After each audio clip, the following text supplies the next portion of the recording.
구설 시비를 달고 다니는 사람들이 특징이 있는데 장점이 있고 단점이 있는 것 같은데 정말 너무 잘났고 너무 모든 게 완벽하신 분들, 아니면 대처를 잘 못하는, 그런 거 선천적으로 못하시는 분들이 있어요. 나는 가만히 있어, 세상 억울해, 그런 경우도 있거든요. 아닐 땐 굴뚝에 연기가 난다고, 나만 아니면 돼, 그런 마음 1번 내가 필요하고, 인간관계에 서툰 분들, 말을 좀 예쁘게 하시면 좋은데 표정부터 예민하고.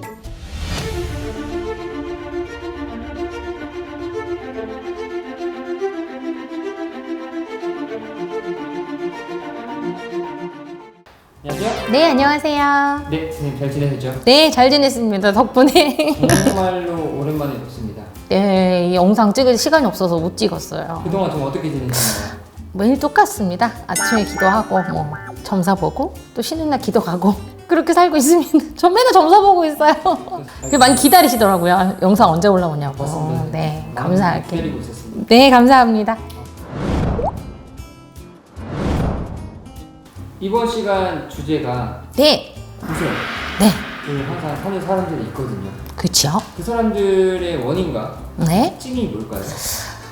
구설 시비를 달고 다니는 사람들이 특징이 있는데, 그 구설수가 많으신 분들은 1번은 장점이 있고 단점이 있는 것 같은데, 장점인 부분은 너무 잘나서 그래요.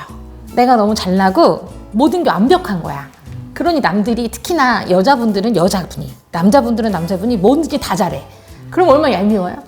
그죠? 그러면 똑같은 행동을 했는데 하다못해 그러신 분들은 성격도 좋다? 그리고 모든 게 완벽한 거야. 그러니까 상사가 예뻐하고, 그러면 남들이 예쁨 받지 못하는데 나는 예쁨 받고 있고 인정받고 있고, 그러면 당연히 상대가 봤을 때 저 뭐지? 저 캐릭터 짜증나는데? 막 이렇게 되는 거예요.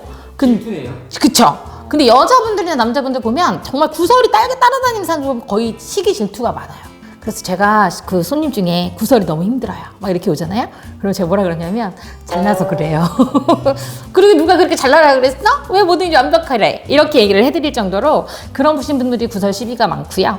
두 번째는 인간관계에 서툰 분들. 예를 그러니까 들어서 단점, 나쁘신 분들 특징은, 예를 들어서 같은 일을 했을 때 아다르고 어다르다고 말을 좀 예쁘게 하시면 좋은데, 일단 그런 분들은 표정부터 예민하고 짜증이 나 있는 상태가 많아요. 그러니까 정말 너무 잘났거나 너무 예민하고 내가 조금 억울한 면이 있어. 예를 들어 내가 억울한 일을 당했어. 그러면 그게 아니고 이게 이렇게 돼서 저렇게 된 거예요 라고 해야 되는데, 기막히네 진짜, 이러고 넘어가시는 분들이 있거든. 그러면 그게 어떻게 돼요? 그 태도 자체가 또 문제가 되고. 그래서 정말 결이 두 부류밖에 없는 것 같아요. 구설 시비 하시는 분들, 정말 너무 잘났고 너무 모든 게 완벽하신 분들, 아니면 정말 나는 그러니까 즉 대처를 잘 못하는, 상황 대처를 잘하면 무슨 일이 벌어져도 잘 무마가 될 수 있잖아요. 근데 그런 거 선천적으로 못하시는 분들이 있어요. 그리고 예민하고 직감 촉이 빠르신 분들이, 제가 무슨 생각하는지 알잖아. 상대가 나한테 저렇게 따지고 물을 때 뭔 생각하는지 다 알아. 그 속을 보고 있어. 그러면 대부분 똥촉이신 분들은 내가 모르니까 그거는 그게 아니고요 이렇게 말할 텐데, 내가 변명을 해봤자 이 상대의 생각을 읽어. 그러면 내가 변명을 할 필요가 없다고 판단하는 거예요. 그러니까 굳이 말을 아끼는 거거든. 상대방 심리를 알다 보니까. 그렇지. 그러니까 직감이랑 촉이 빠르신 분들은 상대가 뭔 생각을 하는지 두 수 세 수를 읽고 있단 말이야. 근데 그 촉이 다 맞으면 본인이 무당이지. 틀릴 수도 있는데 거의 대부분 그쪽에 맞게 살아왔기 때문에 상대를 먼저 읽고 들어가시는 분들이 의외로 그런 구설 시비를 많이 걸릴 수 있죠. 그럼 이 손님분들 많이 보시잖아요. 네. 이 손님분들 중에서도 이 구설 시비에 시달리는 사람들이 네. 다 이런 특징을 갖고 있나요? 네. 그래서 그 구설 시비 많으신 분들 중에서 유달리 밝고, 정말 그럴 일이 없을 것 같은데 그런 일이 계속 있으신 분들이 있어요. 그런 분들은 대부분 시기 질투라고 봐야 되고, 두 번째는 내가 너무 예민한 성격들이 촉이 좋죠. 직감 촉이 좋으니까 예민한 거거든. 예민하신 분들이 보면 그런 일이 벌어졌을 때 현명하게 대처를 못하는 경우들이 있죠.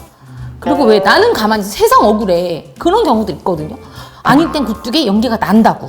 그럼 세상 억울하면 대부분 발벗고 나서서 이건 아니고 이건 억울합니다 라고 얘기를 해야 되는데, 내가 말해봤자 안 믿을 거야, 내가 해결해봤자 안 될 거야 라는 촉, 이놈의 촉 때문에 그렇게 좀 되시는 분들이 있죠. 그렇다면 이걸 어떻게 해결해야 될까요? 그래서 본인이 만약에 잘나고 시기 질투가 많으신 분들 중에서 내가 잘나고 완벽한 성격인 사람들은 제가 많이 얘기를 합니다. 많이 웃고 밝은 에너지를 계속 표출하면서 살아야 된다. 그런 분들은 왜? 거기도 너무 잘났어. 완벽한 이미지인데 차도녀면 100%가 구설십이거든요. 모든 일을 완벽하게 잘 해내고 내가 모든 걸 다 잘하는데 차도녀야. 그러면 안 되거든. 그럴 때는 많이 웃고 그냥 있잖아, 회사 갔을 때 머리에 꽃 하나 달고 있다고 생각하세요. 내가 뭐 이렇게 조언 드릴 때가 있어요.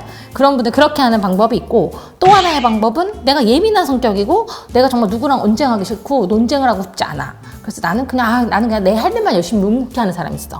근데 그런 거는 말이 나온 건 절대 접어지지 않거든요.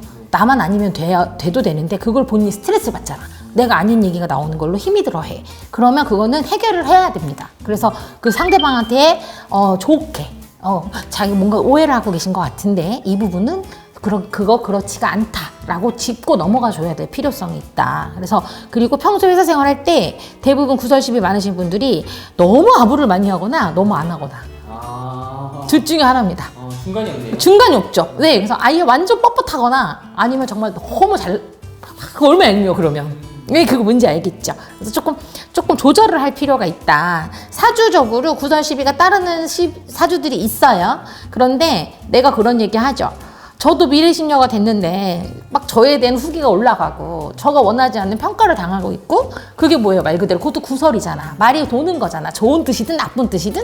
그래서 제가 웃으면서 뭐라 했냐면 다 내려놨네요. 저는 그거. 저에 대해서 이렇게 말이 나오고 이런 거를 다 내려놨다. 왜냐하면 평가라는 거는 사실 일방적인 거고 상대가 나를 보는 거는 오해를 할 수가 있고 곡해할 수 있는 부분이니까 나만 아니면 되고 나만 올바르게 살면 큰 문제 없다고 생각을 하기로 했다. 그럼 선생님 같은 경우는 그냥 받아들이고 이런 식으로 좋게 생각하면서 넘기는 거예요? 다 내려놨죠? 그러니까 뭐 예를 들어 억울한 경우도 있겠죠. 저도 뭐 예를 들어서 예약이 너무 안 된다. 뭐 문자를 읽고 답을 안 하신다. 그게 아니라 순서대로 가고 있어요. 그럼 저도 하고 싶을 거 아니야. 그게 아니고 뭐 이렇게. 근데 그냥 흐르는 대로 놔두면 언젠간 다 해결이 되고 내가 정말 올바르게만 가면 크게 문제가 되지는 않을 것 같다. 나만 아니면 돼. 그런 마음 1번 내가 필요하고, 두 번째 그래도 어떤 문제점이 발생했을 때 조금 현명하게 냉정하게 좀 이렇게 풀어나가는 게 중요하다. 그렇게 봅니다. 네, 감사합니다. 네, 감사합니다.